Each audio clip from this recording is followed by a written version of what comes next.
So I'm going to start with a question. What makes people difficult? I think there are 5 key factors that you need to take into account. The first thing is, it's the behaviour we're talking about here, not the person. Of course, we identify the person as being difficult, but it's their behaviour we need to change after all. It's much less threatening to somebody to discuss their behaviour with them than it is to discuss their character.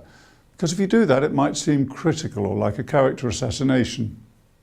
A second point is, it's often used as a self-defence. People behave defensively for all sorts of reasons. It may have nothing to do with the situation or indeed with us or the people they're speaking to. So what you see as difficult behaviour might simply be a self-defence. Third point, it could be context specific. What do I mean by that? Well, maybe it's just the circumstances. Perhaps in a different setting, a different place, or with a different person, or God forbid, maybe we're contributing without knowing it in some way. So consider the context too, and in a later lesson, I'll give you a formula for looking at that. And that leads on to a fourth point, which is it may be due to lack of skills.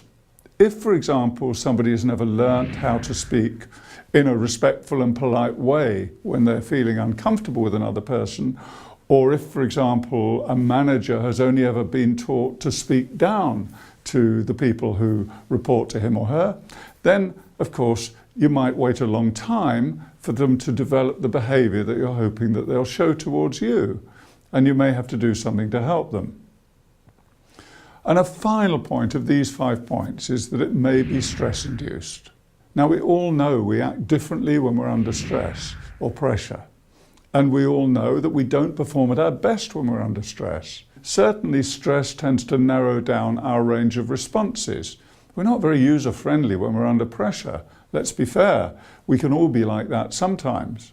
So I've covered the 5 points in this module: behaviour, self-defensiveness, context-specific, lack of skills, or maybe it's stress-induced. What I hope you take away from this lesson is that the next time you're faced with some difficult behaviour, you actually take a step back and consider whether one or all of these might be contributing in some way.